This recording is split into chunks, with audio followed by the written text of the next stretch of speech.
Bonjour, direction l'Afrique, plus particulièrement l'extrême sud de l'Afrique. Placée il n'y a pas si longtemps sous un régime d'apartheid, c'est-à-dire de séparation des races, l'Afrique du Sud se débat aujourd'hui entre son passé et la démocratie multiraciale. Ainsi, au Cap, on constate encore de nombreuses traces de séparation et de ségrégation. Tout de suite, avec Galilée, une balade du côté du Cap.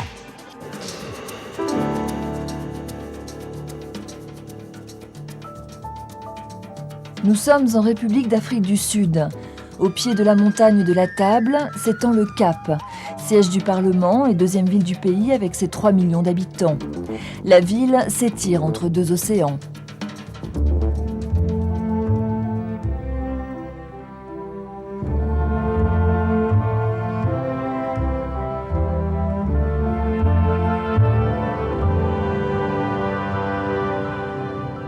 Dans ce paysage, on distingue l'océan Atlantique, le port et le centre-ville, les zones d'habitation des classes aisées blanches, les quartiers résidentiels des classes moyennes blanches.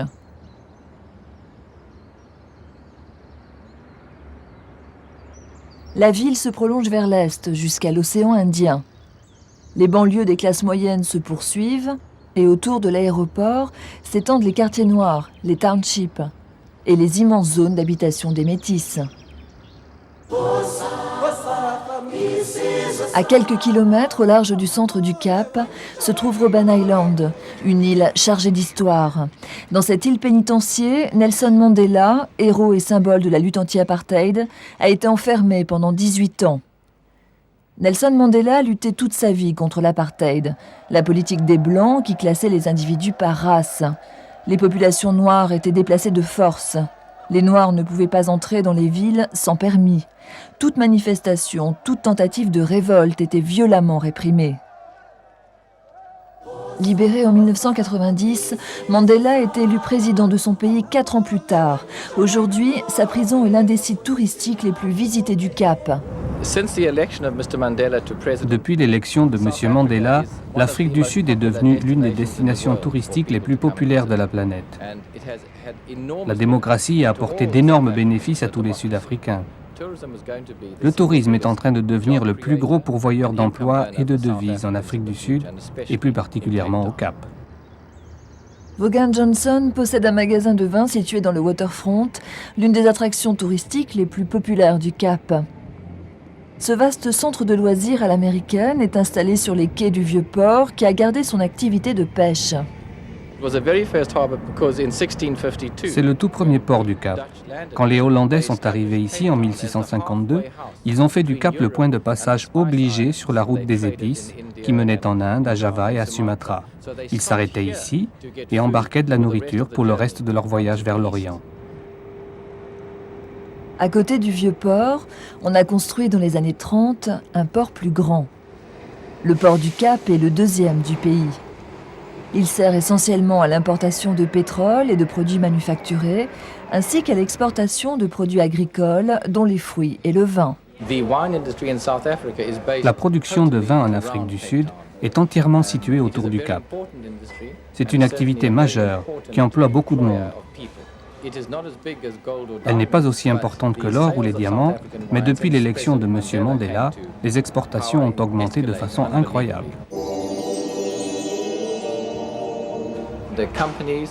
Les entreprises ont joué un grand rôle pour changer la politique d'apartheid. Les autres pays nous boycottaient. C'était vraiment pas bon pour les affaires.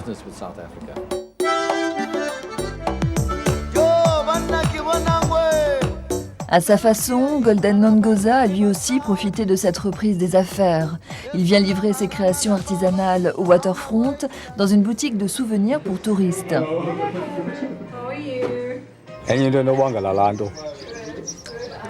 Quand je vais au Waterfront, tout s'ouvre en moi.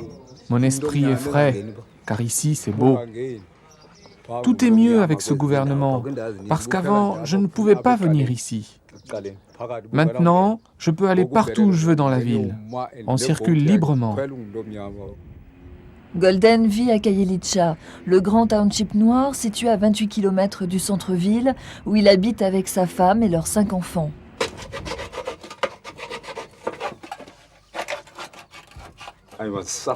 Je souffrais avant, et mes enfants aussi. Je n'avais pas de nourriture, pas de lit, pas de couverture. Je dormais à même le sol. Cette idée de faire des fleurs, elle vient de Dieu. C'est mon rêve. Je vais chercher les canettes dans les gares, là où il y a les bus, dans les stations de taxi. Partout, il y a beaucoup de gens. Dans les poubelles aussi, j'en trouve.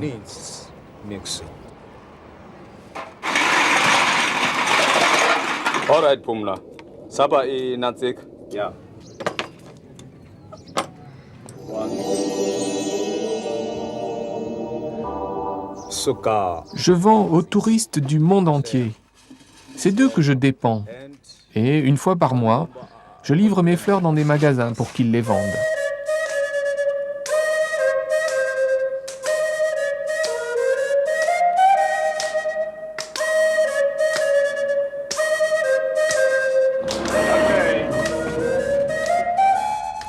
Khayelitsha fait partie de ces townships dont l'implantation a été décidée au temps de l'apartheid pour maintenir les populations noires à l'écart des centres-villes. Le township a été aménagé sur une superficie de 20 km², des rues jalonnées de toilettes avec point d'eau et des téléphones. Les premiers habitants y ont construit leur baraquement avec des moyens de fortune.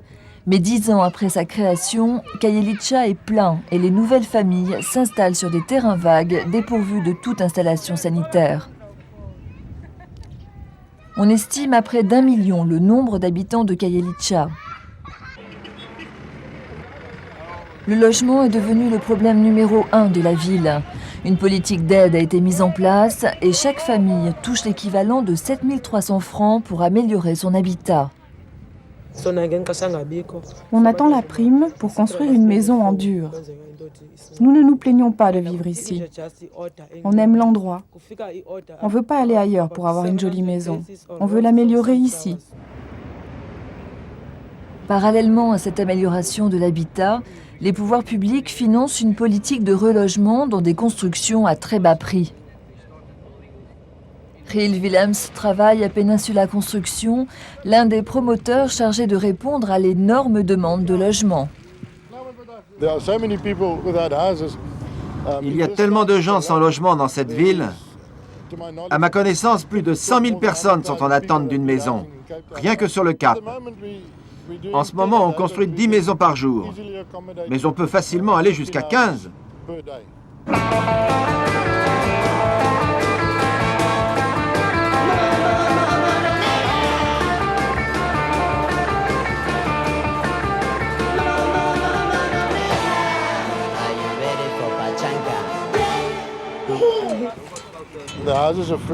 Les maisons sont données gratuitement, grâce aux aides du gouvernement.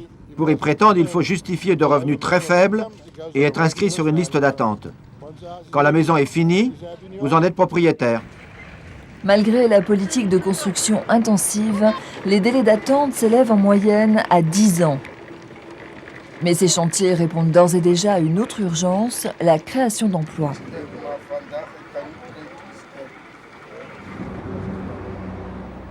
Quittant ce quartier réservé en priorité aux métis et aux noirs les plus démunis, Riel Willems rentre chez lui à 20 km du chantier. Il vit dans les quartiers nord-est de la ville. Il appartient à la communauté afrikaners qui descend des premiers colons hollandais. Les afrikaners composent la majorité de la classe moyenne.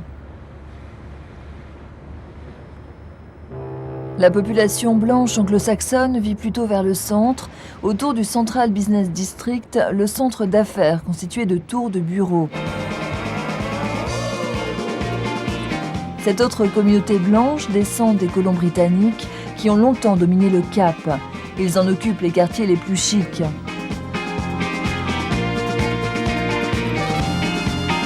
Un fort sentiment d'insécurité règne dans ces quartiers, mais la fin de l'apartheid a permis à d'autres populations de venir y flâner dans la journée.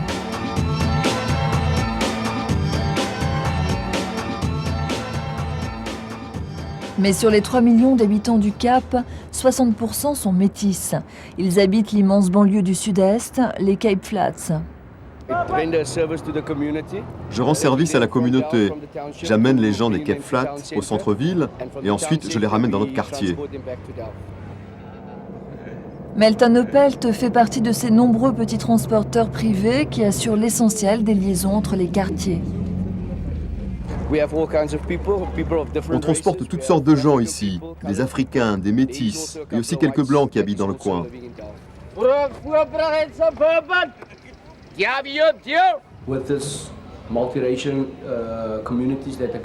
Grâce à la politique multiraciale menée par le gouvernement, on a plus de clients. Pour moi, il est clair que le changement est bénéfique.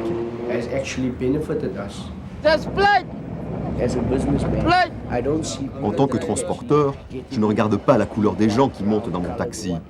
Qu'ils soient blancs, marrons, métis, que sais-je, roses ou bleus, ce sont tous des clients et c'est mon devoir de leur rendre service. Pariant sur le développement des transports, Melton a fondé sa propre entreprise. Ça marche, il a pu acheter 5 minibus. Maintenant, c'est à nous de faire quelque chose et pas d'attendre. Parce que le gouvernement de l'ANC, il n'a pas dit qu'il allait tout prendre aux Blancs pour les donner aux Noirs. Il a dit simplement, maintenant, on a tous les mêmes chances. Il faut mettre cette occasion à profit. Melton s'est acheté une maison dans un quartier des Cape Flats en pleine expansion. Mon quartier est l'un des nouveaux endroits de la province où s'installe une communauté multiraciale. On vient tous d'endroits défavorisés. On a eu l'apartheid avant et on ne veut pas y revenir. Parce que quand on regarde vers le passé, il est très très sombre. Maintenant, on veut regarder vers le futur. Le droit de libre circulation accordé à tous et l'accès au logement sont les premiers fruits de la fin de l'apartheid. La discrimination raciale commence à s'effacer. Mais la répartition des communautés dans les différents quartiers de la ville reflète une discrimination économique et sociale toujours vive. L'apartheid a été officiellement aboli, mais ses effets n'ont pas encore complètement disparu. Petit retour sur le plateau de Galilée, il est temps de nous quitter, mais revenez vite nous voir pour découvrir d'autres destinations. Salut!